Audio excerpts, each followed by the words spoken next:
Capítulo 2. A comunicação que bloqueia a compaixão. Não julgueis, para que não sejais julgados, pois com o critério com que julgardes, sereis julgados. Certas formas de comunicação nos alienam de nosso estado compassivo natural. Ao estudar a questão do que nos afasta de nosso estado natural de compaixão, identifiquei algumas formas específicas de linguagem e comunicação que acredito contribuírem para nosso comportamento violento em relação aos outros e a nós mesmos. Para designar essas formas de comunicação, utilizo a expressão comunicação alienante da vida. Julgamentos moralizadores. Um tipo de comunicação alienante da vida é o uso de julgamentos moralizadores que subentendem uma natureza errada ou maligna nas pessoas que não agem em consonância com nossos valores. Tais julgamentos aparecem em frases como: "O teu problema é ser egoísta demais", "Ela é preguiçosa", "Eles são preconceituosos", "Isso é impróprio". Culpa, insulto, depreciação, rotulação, crítica, comparação e diagnósticos são todos formas de julgamento. No mundo dos julgamentos, o que nos importa é quem é o quê.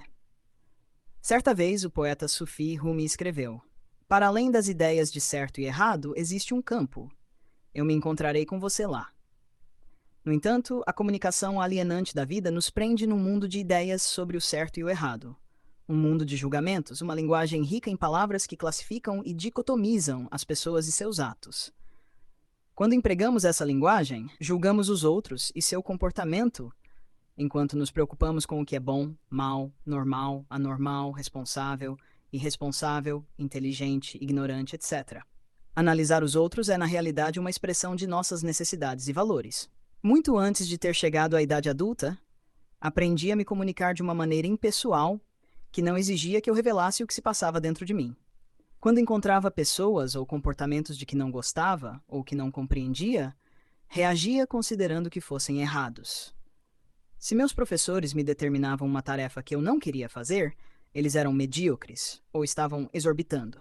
Se alguém me dava uma fechada no trânsito, minha reação era gritar: "Palhaço!" Quando usamos tal linguagem, pensamos e nos comunicamos em termos do que há de errado com os outros para se comportarem desta ou daquela maneira. Ou, ocasionalmente, o que há de errado com nós mesmos, para não compreendermos ou reagirmos do modo que gostaríamos. Nossa atenção se concentra em classificar, analisar e determinar níveis de erro, em vez de fazê-lo no que nós e os outros necessitamos e não estamos obtendo. Assim, se minha mulher deseja mais afeto do que estou lhe dando, ela é carente e dependente. Mas se quero mais atenção do que me dá, então ela é indiferente e insensível. Se meu colega atenta mais aos pormenores do que eu, ele é cri-cri compulsivo. Por outro lado, se sou eu quem presta mais atenção aos detalhes, ele é lambão e desorganizado. Estou convicto de que todas essas análises de outros seres humanos são expressões trágicas de nossos próprios valores e necessidades. São trágicas porque, quando expressamos nossos valores e necessidades de tal forma, reforçamos a postura defensiva e a resistência a eles nas próprias pessoas cujos comportamentos nos interessam. Ou, se essas pessoas concordam em agir de acordo com nossos valores, porque aceitam nossa análise de que estão erradas, é provável que o façam por medo, culpa ou vergonha. Todos pagamos caro quando as pessoas reagem a nossos valores e necessidades não pelo desejo de se entregar de coração, mas por medo, culpa ou vergonha. Cedo ou tarde, sofreremos as consequências da diminuição da boa vontade daqueles que se submetem a nossos valores pela coerção que vem de fora ou de dentro. Eles também pagam um preço emocional, pois provavelmente sentirão ressentimento e menos autoestima quando reagirem a nós por medo, culpa ou vergonha. Além disso, toda vez que os outros nos associam a qualquer desses sentimentos, reduzimos a probabilidade de que no futuro venham a reagir compassivamente a nossas necessidades e valores. Aqui é importante não confundir juízos de valor com julgamentos moralizadores. Todos fazemos juízos de valor sobre as qualidades que admiramos na vida. Por exemplo, podemos valorizar a honestidade, a liberdade ou a paz. Os juízos de valor refletem o que acreditamos ser melhor para a vida. Fazemos julgamentos moralizadores de pessoas e comportamentos que estão em desacordo com nossos juízos de valor. Por exemplo, a violência é ruim, pessoas que matam outras são más. Se tivéssemos sido criados falando uma linguagem que facilitasse exprimir compaixão, teríamos aprendido a articular diretamente nossas necessidades e nossos valores, em vez de insinuarmos que algo é ou está errado quando eles não são atendidos. Por exemplo, em vez de "a violência é ruim", poderíamos dizer: "tenho medo do uso da violência para resolver conflitos. Valorizo a resolução de conflitos por outros meios." Classificar e julgar as pessoas estimula a violência. A relação entre linguagem e violência é tema das pesquisas de O.J. Harvey, professor de psicologia na Universidade do Colorado. Ele tomou amostras aleatórias de obras literárias de países mundo afora e tabulou a frequência das palavras que classificam e julgam as pessoas. Seu estudo constata a elevada correlação entre o uso frequente dessas palavras e a incidência de violência. Não me surpreende saber que existe consideravelmente menos violência em culturas nas quais as pessoas pensam em termos das necessidades humanas do que em outras nas quais as pessoas se rotulam de boas ou más e acreditam que as más merecem ser punidas. Em 75% dos programas exibidos nos horários em que existe maior probabilidade de as crianças americanas estarem assistindo à TV, o herói ou mata pessoas ou as espanca. Tal violência costuma constituir o clímax do espetáculo. Os telespectadores, a quem se ensinou que os maus merecem castigo, sentem prazer em ver essa violência. Na raiz de grande parte, ou talvez de toda violência, verbal, psicológica ou física, entre familiares, tribos ou nações, está um tipo de pensamento que atribui a causa do conflito ao fato de os adversários estarem errados, e está a correspondente incapacidade de pensar em si mesmos ou nos outros em termos de vulnerabilidade, o que a pessoa pode estar sentindo, temendo, ansiando, que pode estar sentindo falta e assim por diante. Durante a Guerra Fria, testemunhamos essa perigosa maneira de pensar. Nossos líderes viam os russos como um império do mal, dedicado a destruir o American Way of Life. Os líderes russos se referiam ao povo americano como opressores imperialistas que tentavam subjugá-los. Nenhum dos dois lados reconhecia o medo que se escondia por trás daqueles rótulos. Fazendo comparações. Comparações são uma forma de julgamento. Outra forma de julgamento é o uso de comparações. No livro How to Make Yourself Miserable, Dan Greenberg demonstra por meio do humor o poder insidioso que o pensamento comparativo pode exercer sobre nós. Ele sugere que, se os leitores tiverem um desejo sincero de tornar suas vidas infelizes, devem aprender a se comparar a outras pessoas. Para aqueles que não estão familiarizados com essa prática, Greenberg fornece alguns exercícios. O primeiro mostra as figuras de corpo inteiro de um homem e uma mulher que encarnam o presente ideal de beleza física expresso pela mídia. Os leitores são instruídos a tomar suas próprias medidas corporais, compará-las às indicadas nas figuras daqueles dois espécimes atraentes e ficar matutando sobre as diferenças. O exercício cumpre o que promete. Quando fazemos essas comparações, começamos a nos sentir infelizes. No momento em que já estamos tão deprimidos quanto julgamos possível, nós viramos a página e descobrimos que o primeiro exercício tinha sido só aquecimento. Já que a beleza física é relativamente superficial, Greenberg nos oferece agora a oportunidade de nos compararmos aos outros em algo que importa para valer: as realizações pessoais. Ele escolhe ao acaso alguns indivíduos com quem possamos nos comparar. O primeiro nome que ele diz ter achado é o de Wolfgang Amadeus Mozart. Greenberg enumera os idiomas que Mozart falava e as obras importantes que compôs quando ainda era adolescente. O exercício nos instrui, então, a nos lembrar de nossas respectivas realizações na atual fase de nossa vida, compará-las com o que Mozart já havia conseguido aos 12 anos e refletir longamente sobre as diferenças. Por meio daquele exercício, até os leitores que nunca conseguem sair da infelicidade autoimposta são capazes de ver quanto esse tipo de pensamento bloqueia a compaixão, tanto por si próprios quanto pelos outros. Negação de responsabilidade. Nossa linguagem obscurece a consciência da responsabilidade pessoal. Outro tipo de comunicação alienante da vida é a negação de responsabilidade. A comunicação alienante da vida turva nossa consciência de que cada um de nós é responsável por seus próprios pensamentos, sentimentos e atos. Capítulo 2. A comunicação que bloqueia a compaixão. O riqueiro da expressão ter de, como em "há algumas coisas que você tem de fazer, quer queira, quer não", ilustra de que modo a responsabilidade pessoal por nossos atos fica obscurecida nesse tipo de linguagem. A expressão fazer alguém sentir-se, como em Você me faz sentir culpado. É outro exemplo da maneira pela qual a linguagem facilita a negação da responsabilidade pessoal por nossos sentimentos e pensamentos. Em Eichmann em Jerusalém, livro que documenta o julgamento do oficial nazista Adolf Eichmann por crimes de guerra, Hannah Arendt conta que ele e seus colegas davam um nome à linguagem de negação de responsabilidade usada por eles.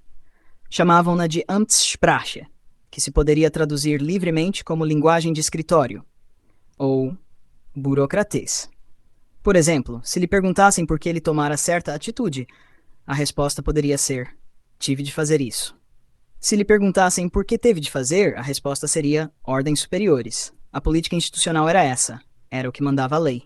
Negamos responsabilidade por nossos atos quando os atribuímos a forças vagas e impessoais. Limpei meu quarto porque tive de fazê-lo. Nossa condição, diagnóstico, histórico pessoal ou psicológico. Bebo porque sou alcoólatra. Ações dos outros.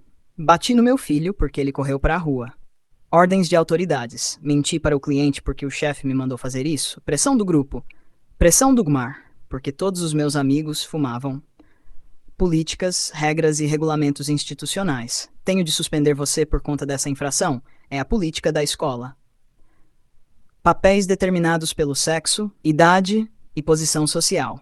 Detesto ir trabalhar, mas vou porque sou pai de família.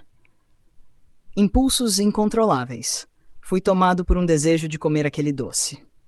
Certa vez, durante uma discussão entre pais e professores sobre os perigos de uma linguagem que implicasse ausência de escolha, uma mulher objetou, irada. Mas existem algumas coisas que você tem de fazer, gostando ou não. E não vejo nada de errado em dizer aos meus filhos que há coisas que também eles têm de fazer. Quando pedi que desse um exemplo de algo que tinha de fazer, ela respondeu: é fácil. Quando eu sair daqui esta noite, tenho de ir para casa e cozinhar. Eu detesto cozinhar. Detesto do fundo da alma, mas venho fazendo isso todos os dias há 20 anos. Até quando estava muito doente, porque é uma das coisas que a gente simplesmente precisa fazer. Eu lhe disse que estava consternado em ouvir que ela passara tanto tempo de sua vida fazendo algo que detestava, só porque se achava compelida a fazê-lo, e que eu esperava que ela pudesse encontrar possibilidades melhores, aprendendo a linguagem da CNV. Podemos substituir uma linguagem que implique falta de escolha por outra que reconheça a possibilidade de escolha. Tenho o prazer de informar que ela aprendeu rápido. No final do seminário, foi para casa e anunciou à família que não queria mais cozinhar. A oportunidade de recebermos ao retorno dos familiares ocorreu 3 semanas depois, quando os 2 filhos chegaram para participar de um seminário. Eu estava curioso para saber como tinham reagido à declaração da mãe. O filho mais velho suspirou. Marshall, eu simplesmente pensei, graças a Deus. Vendo minha expressão intrigada, ele explicou. Pensei comigo mesmo, talvez ela finalmente pare de reclamar durante as refeições. Ficamos perigosos quando não temos consciência de nossa responsabilidade por nossos comportamentos, pensamentos e sentimentos. Em outra ocasião, quando eu prestava consultoria a uma secretaria municipal de ensino, uma professora observou: detesto dar nota. Nota? Acho que elas não ajudam e ainda criam muita ansiedade nos alunos. Mas tenho de dar, é a política da secretaria. Tínhamos acabado de praticar como introduzir na sala de aula um tipo de linguagem que aumentasse a consciência da responsabilidade pessoal. Sugeri que a professora substituísse a frase "tenho de dar nota porque é a política da secretaria" por esta, completando-a: eu opto por dar nota porque desejo. Ela respondeu sem hesitação: eu opto por dar nota porque desejo manter o emprego. Apressou-se a acrescentar: mas não gosto de dizer dessa maneira. Faz que eu me sinta tão responsável pelo que faço. Respondi: é exatamente por isso que quero que você diga dessa maneira. Compartilho dos sentimentos do romancista e jornalista francês Georges Bernanos quando escreve: já acredito há muito tempo que, se a eficiência cada vez maior da tecnologia de destruição um dia fizer que nossa espécie desapareça da Terra, não terá sido a crueldade a responsável por nossa extinção. Menos ainda a indignação que a crueldade desperta, ou as represálias e vinganças que ela atrai. Mas sim a docilidade, a falta de responsabilidade do homem moderno, sua desprezível aceitação subserviente de qualquer decreto comum. Os horrores que já vimos, os horrores ainda maiores que logo veremos, são sinal não de que os homens rebeldes, insubordinados e indomáveis estejam aumentando em número no mundo todo, e sim de que aumenta constantemente o número de homens obedientes e dóceis. Comunicar nossos desejos como exigências é outra forma de linguagem que bloqueia a compaixão. Uma exigência ameaça os ouvintes explícita ou implicitamente com culpa ou punição se eles não atenderem. É uma forma de comunicação comum em nossa cultura, especialmente entre aqueles que detêm posições de autoridade. Nunca conseguimos forçar as pessoas a fazer nada. Meus filhos me deram algumas lições valiosas sobre exigências. De alguma forma, meti em minha cabeça que, como pai, era meu papel fazer exigências. Contudo, aprendi que, mesmo que eu fizesse todas as exigências do mundo, isso não os levaria a fazer coisa alguma. É uma lição de humildade no exercício do poder para aqueles entre nós que acreditam que, por sermos pais, professores ou administradores, é nossa tarefa mudar as outras pessoas e fazê-las se comportar. Pois ali estavam aqueles jovens me mostrando que eu não conseguiria obrigá-los a nada. No máximo, poderia, por meio da punição, fazê-los desejar ter feito o que eu queria. E eles acabaram me ensinando que sempre que eu fosse tolo o bastante para fazer isso, teriam meios para me fazer desejar não tê-los punido.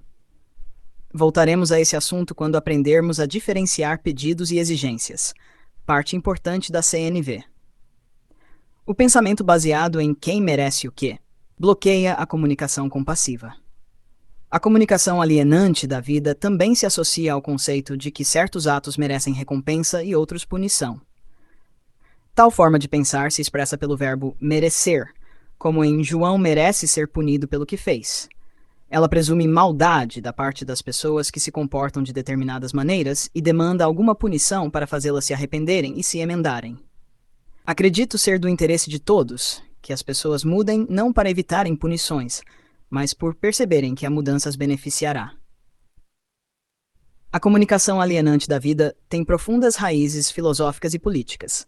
A maioria de nós cresceu usando uma linguagem que, em vez de nos encorajar a perceber o que estamos sentindo e do que precisamos, nos estimula a rotular, comparar, exigir e proferir julgamentos. Acredito que a comunicação alienante da vida se baseia em concepções sobre a natureza humana que exerceram influência durante vários séculos.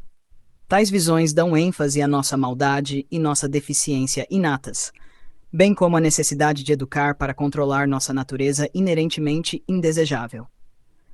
É comum que esse tipo de educação nos faça questionar se há algo errado com os sentimentos e as necessidades que possamos estar vivenciando.